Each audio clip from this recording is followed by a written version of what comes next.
Hey, what's going on, guys? Appreciate you stopping by. Welcome to another episode of Truck Talk, where we're going to talk about a few of the current events, news, and the headlines.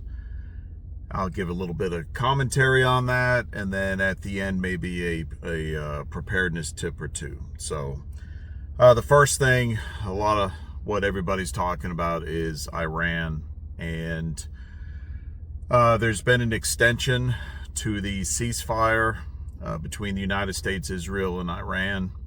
Reportedly, it's supposed to last a few weeks while they continue to negotiate. There's still a lot of controversy about what is really happening, who is actually negotiating within Iran, and really what is the truth as to all that's going on. It appears as though that the strait is still completely closed, yet the United States continues to say that they have total control over it. Then we hear that Iran has struck ships, taken over ships, has put out more mines, and this is after the United States, including President Trump, has come out and said that Iran has no navy, that pretty much the whole entire navy is sitting at the bottom of the strait. So what is the truth? We don't know. We're probably never going to know. It says they've extended their ceasefire by 3 weeks following a second round of peace talks at the White House. So it's reported that Pakistan is largely responsible for a lot of the communication between the United States and Iran. I trust them about as far as I could throw them, which is not very far. That hurt my back. So this continues to be a very volatile situation that is impacting us. It's impacting us in ways that there are numerous supplies. There's a supply chain that comes from that part of the world that has to go through the strait on boat over the sea to the United States and to other countries.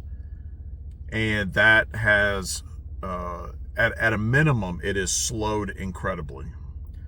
And what that creates is a shortage. And when you have a shortage, prices increase when the demand stays the same or increases as well.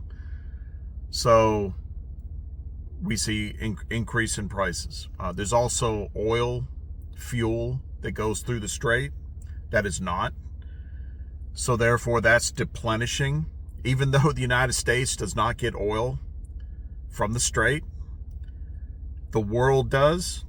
And so the demand for oil, what oil there is, has increased because the supply has diminished and prices have gone up. Now, yesterday, I paid $4.19 a gallon at a gas station here in Maine, which is the most I've ever paid in my entire life. And when I saw that, I was like, well, why is it higher now than it was a week ago? When, as far as I know, nothing's really changed. If anything, maybe there's some positive signs because there's negotiations going on.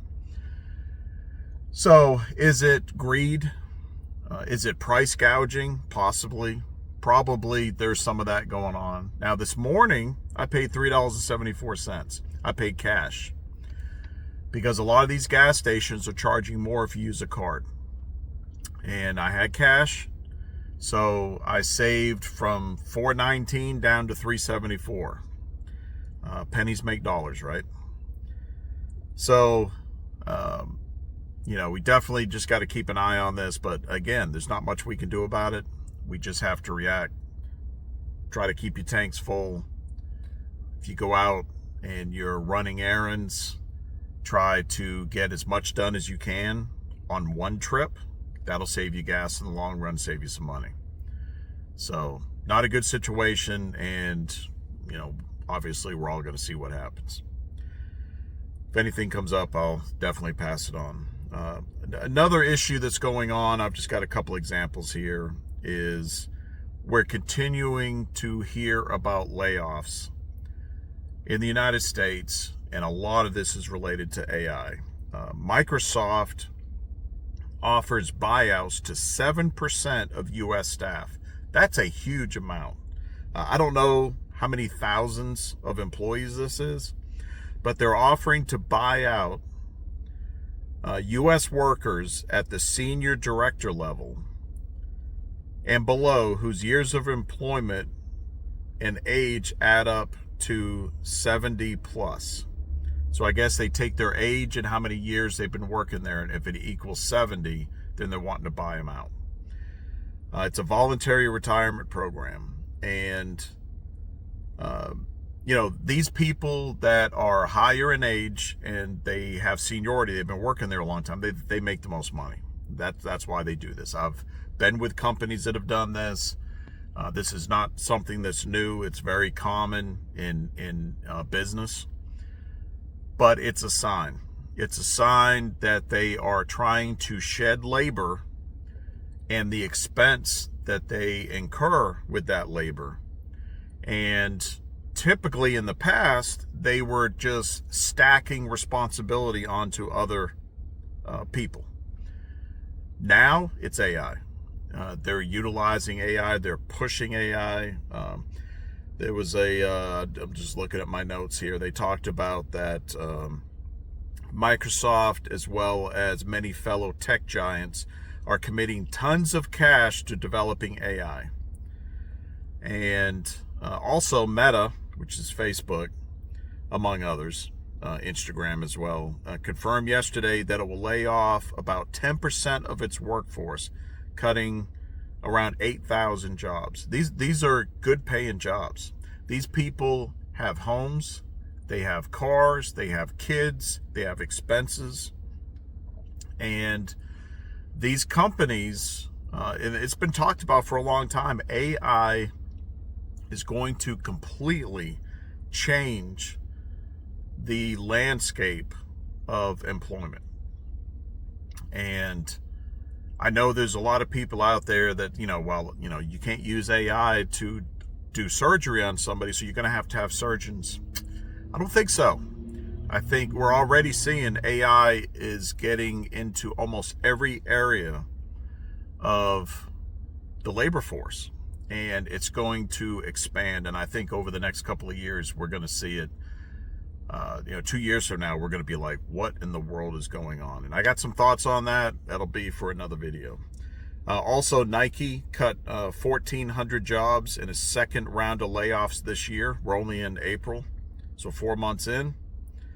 And also, Spirit Airlines, you may have heard about this, confirmed that it's been in advanced talks with the United States government for a financial lifeline, as its lawyer said that it's running out of money, basically. It's going broke. It's another airline buyout.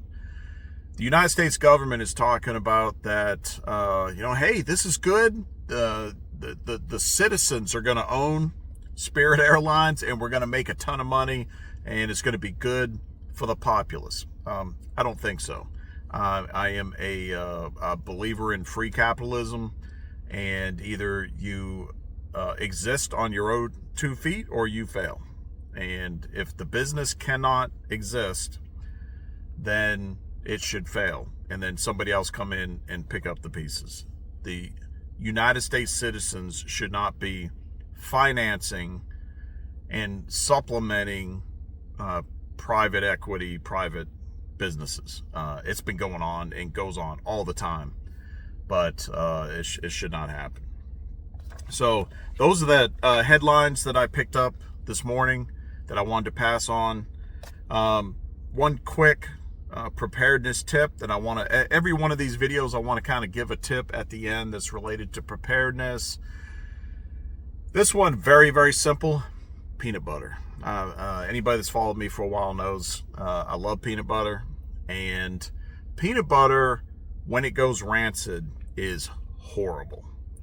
And peanut butter can last a while. If you don't open the container, you keep it a cool, dark place, it can last a few years at minimum, and it can certainly go past the expiration date. But you can actually retain that expiration date and kind of freeze it in time by freezing it. Throw it in the freezer. So you could take a jar of peanut butter, put it in the freezer, and let's say when you get it, you got 3 years of life expectancy for it. You throw it in the freezer, it'll freeze that 3 years, and when you take it out and thaw it, now you have 3 more years. So, and it's perfectly fine when it thaws. You can't even tell that it was frozen. So, and by the way, don't use a glass jar. You don't see too many glass jars anymore, but if you use a glass jar, there's a decent chance it could break when you freeze it. So anyways, that's a tip. I'd love to hear what do you guys think about what's going on in Iran? What do you think is going to be the end results of this? What about all these layoffs with AI? What are your thoughts on that? Share in the comments below. And if you like peanut butter, what's your favorite brand? I'll tell you mine. It's Jif. It's Jif. It's Jif or nothing. So what do you think? So anyways, I appreciate you guys stopping by. You guys stay safe. Take care. We'll see you next time. So I ran from the cities and the noise and lies, found a piece of ground under open skies, hands in the dirt, sweat on my shirt, learning what living's really worth.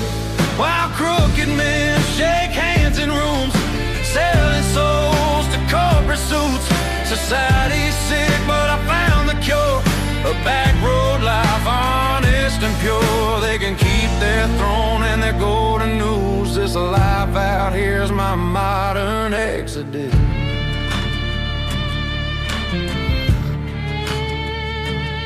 I traded screens for a sunrise, callous palms, blisters, pride, planted seeds where hope was.